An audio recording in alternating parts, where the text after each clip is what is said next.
नमस्कार मित्रांनो, ओम नमः शिवाय, श्री शिवाय नमस्तुभ्यम. मित्रांनो, आजच्या व्हिडिओत आपण तुळशी आणि शालिग्रामचे लग्न का केले जाते तसेच तुळशी आणि श्री विष्णूंची कथा ऐकणार आहोत. चॅनलवर नवीन असाल तर सबस्क्राईब अवश्य करा आणि बेल आयकॉन प्रेस करा. त्यामुळे माझे नवीन व्हिडिओ सर्वप्रथम तुमच्यापर्यंत पोहोचतील. तसेच कॉमेंटमध्ये ओम नमः शिवाय लिहायला अजिबात विसरू नका. चला तर मित्रांनो, कथेला सुरुवात करूया. तुळशी ही अतिशय सुंदर कन्या होती आणि तिचा विवाह भगवंत नारायणाशी व्हावा अशी तिची इच्छा होती. त्यासाठी तिने नारायण पर्वताच्या खोऱ्यात वसलेल्या बद्रीवनात कठोर तपश्चर्या केली.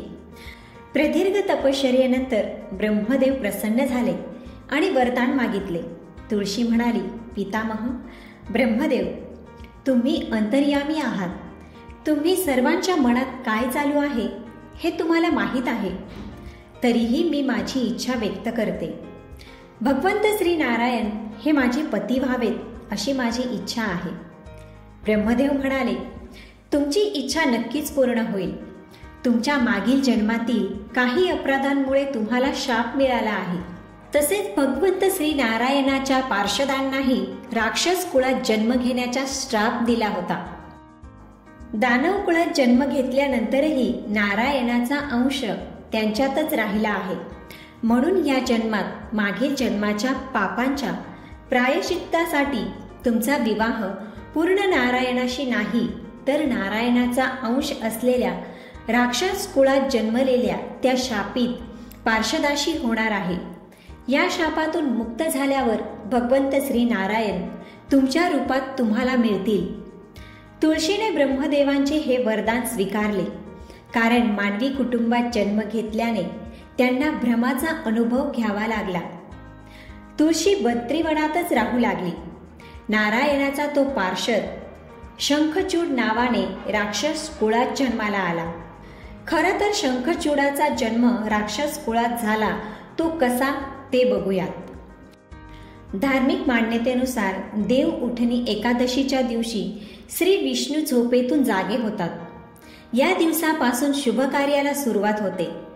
देव उठणी एकादशीशी अनेक परंपरा निगडीत आहेत.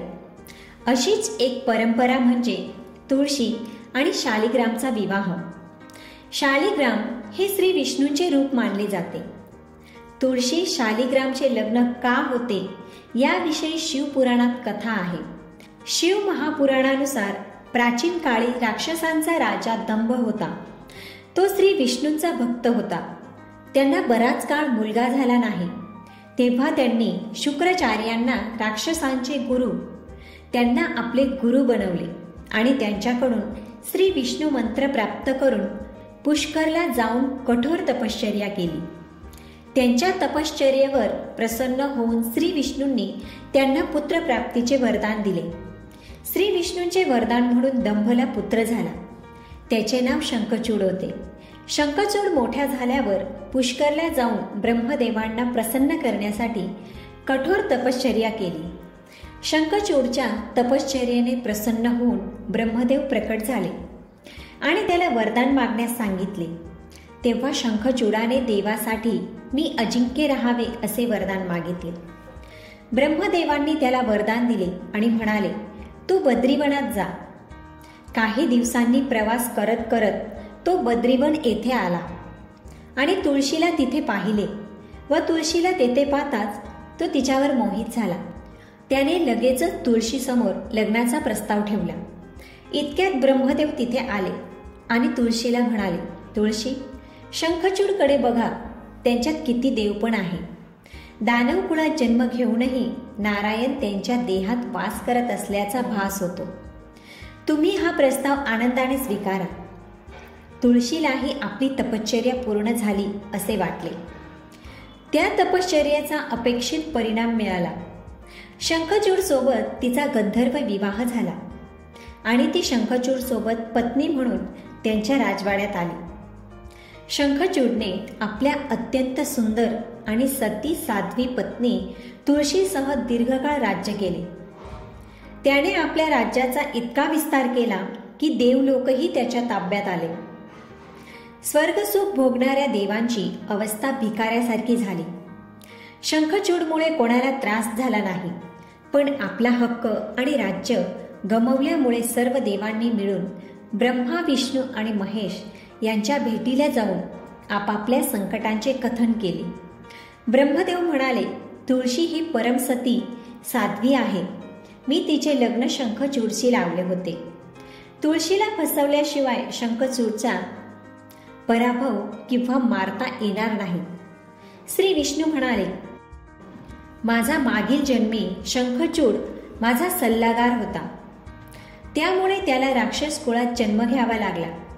या जन्मातही माझा अंश त्यात आहे. तसेच तुळशीच्या पतिव्रता धर्म सांभाळण्याच्या कर्तव्यामुळे तो अजिंक्य आहे. मग समस्त देवांच्या संमतीने महादेवांनी शंखचूडला संदेश पाठवला की एकतर देवांना राज्य परत करावे किंवा त्यांच्याशी युद्ध करावे. शंखचूड शंकराचार्यपर्यंत पोहोचला. तो म्हणाला, देवादिदेव, देवांची बाजू घेणे तुम्हाला शोभत नाही. आपल्या राज्याचा विस्तार करणे हे प्रत्येक राजाचे कर्तव्य आहे. मी कोणालाही दुखवत नाही. देवांना सांग की माझी प्रजा म्हणून राहावे. मी तुमचा कोणताही अपमान केलेला नाही. तुमचे युद्ध करणे शोभत नाही. तुम्ही हरलात तर ही खूप लाजिरवाणी गोष्ट असेल. मी हरलो तर तुमची कीर्ती फारशी वाढणार नाही. महादेव हसले कारण त्यांना सर्व रहस्य माहीत होते. तुळशीचा पूर्वजन्म, शाप आणि शंखचूडचा काळ जवळपास संपला होता. ते म्हणाले, यामध्ये प्रसिद्धी आणि लज्जा यांचा काहीही अर्थ नाही. तुम्ही देवांना राज्य परत करा आणि त्यांना त्यांच्या पदावर स्थापित करून द्या. युद्ध टाळण्याचा हा एकमेव मार्ग आहे. शंखचूड म्हणाला, मी युद्धाच्या सामर्थ्याने देवांचे जग जिंकले आहे. ते युद्धानेच परत घेता येते. हे माझे अंतिम उत्तर आहे. मी जातोय असे म्हणत शंखचूड निघून गेला. त्याने आपली पत्नी तुळशीला संपूर्ण कथा सांगितली आणि म्हणाला, कर्माचे भोग हे सर्व कालसूत्राशी जोडलेले आहे. जीवन हे आनंद, दुःख, भय, सुखदुःख, शुभ अशुभ यांच्या अधीन आहे. आपण फक्त निमित्त मात्र आहोत. हे शक्य आहे की महादेव देवतांची पूजा घेऊन माझ्याशी युद्ध करतील. त्यामुळे माझी काळजी करू नका. तुमचे सती तेज माझे रक्षण करील. दुसऱ्या दिवशी महादेवांच्या नेतृत्वाखाली देवतांनी युद्ध सुरू केले. शंखचूडनी भयंकर बाणांचा वर्षाव करून त्याची गती थांबवली. त्याच्या हल्ल्यामुळे देव थक्क होऊ लागले. त्याने आसुरी शक्ती वापरून एक मायावी युद्ध सुरू केले. रणांगणावर तो कोणाला दिसत नव्हता, पण त्याची शस्त्रे देवांना मारून घायाळ करत होती. जर देवतांनी कोणाला मारायचे तर कोणाला, कारण समोर शत्रू दिसतच नव्हता. हे भयंकर युद्ध बरेच दिवस चालले. शंखचूड पराभूत झाला नाही. तेव्हा महादेव श्री विष्णूंना म्हणाले, श्री विष्णू, काहीतरी उपाय करा, नाहीतर माझे सगळे प्रयत्न वाया जातील. श्री विष्णूंनी विचार केला. शंखचूडला बळाने पराभव करता येत नाही, म्हणून कपटाचा अवलंब करावा लागेल. ते ताबडतोब शंखचूडचा वेश धारण करून शस्त्रास्त्रांनी सज्ज तुळशीजवळ आले आणि म्हणाले, प्रिये, मी युद्ध जिंकले. महादेवांसह सर्व देवांचा पराभव झाला. तिला तिथे उभे असलेले पाहून आणि विजयाची बातमी ऐकून तिने धावत जाऊन मायावी शंखचूडला मिठी मारली. अशा प्रकारे पती पत्नी दोघांनीही एकमेकांना मिठी मारून आनंदोत्सव साजरा केला. दुसऱ्या पुरुषासोबत अशा वागण्यामुळे तिची सती तेज नष्ट झाले. शंखचूडचे कवच म्हणून संरक्षण करणारी तिची सती तेज नष्ट झाली. शंखचूड शक्तिहीन होताच महादेवांनी त्याच्यावर त्रिशूळने हल्ला केला. शंखचूडला त्रिशूळ लागताच तो जळून राख झाला. शंखचूडाच्या मृत्यूची माहिती मिळताच श्री विष्णू त्यांच्या खऱ्या रूपात परतले. पती शंखचूड नसून श्री विष्णू उभे असलेले पाहून तुळशीला आश्चर्य वाटले. नारायणानेच आपली फसवणूक केल्याचे तिला समजले. रागाच्या भरात तिने श्राप दिला.